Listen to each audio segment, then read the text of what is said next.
a well-earned spring, and I think that's pretty obvious. We wanted to celebrate. We wanted to celebrate how special it is to be able to be out around each other after a tough year. All right. Yeah, awesome. So I prepared a little something that I'm going to read for you. I'm going to wait for this fire department. I have a funny COVID story. Most of my friends already know it.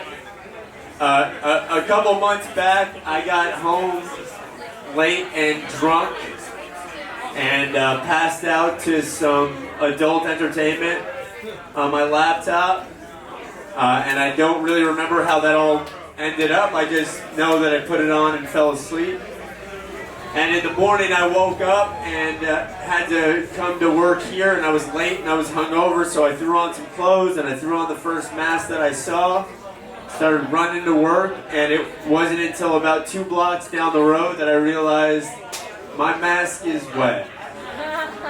And my mask smells weird. And I had accomplished what I tried to accomplish the night before, and I was wearing my cleanup on my face.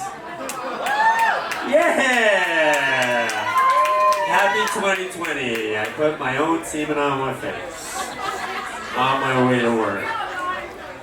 And that's a funny story, and it's funny it's nice to laugh, but obviously the past year is anything but funny. All of us, everybody here, even Fernando, every person, everyone that you see on the street, every human being on this earth has just been through some real significant trauma. And both individually and as a community. For me, I saw the city that I grew up in and that I love devastated in a way that I never thought was possible. The first time I saw a line around the block with people with masks waiting to get groceries is seared into my mind forever. I remember being so fucked up by that, and now it's commonplace.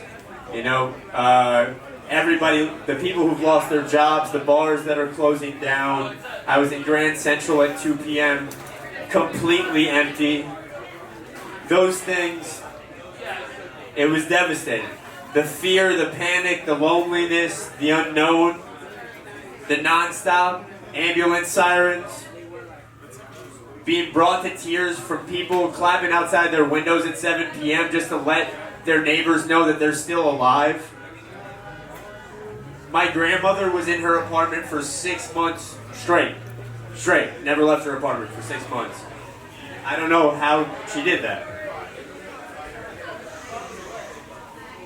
And we'll all be absorbing this and making sense of this for the rest of our lives. But here we are. It all happened for the better or worse. And the only question now is, who are you? What have you learned? What have we learned? Are we any different for having gone through this? What's important to you? Did you learn to make sure to check your mask if you fell asleep to porn the night before?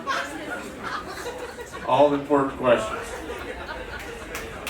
It's the human condition to try to make sense of chaos, to look for purpose in it.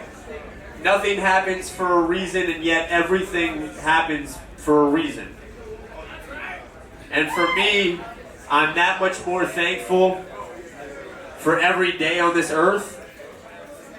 I want to continue to try to make sure to do the things that are important to me, that I find substance in. And I'm so much more appreciative of communities like this, and feel very lucky to have another day to feel joy and be creative with people like all of you. So thank you.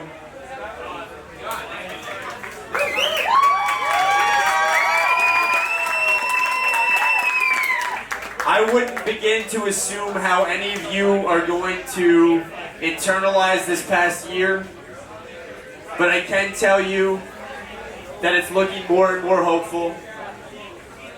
That long, shitty, freezing, lockdown winter is over. The vaccine is out. New York is clearly starting to get its life back more and more in a real way. I will say that it feels like a new day. One where we can all really start to live again. And if that's not worth celebrating, I don't know what is. So, cheers to all of us who've been through this past year. Cheers to a hopeful spring, to a hopeful summer, to the next step for all of us. And let's enjoy the second half of the show, yeah?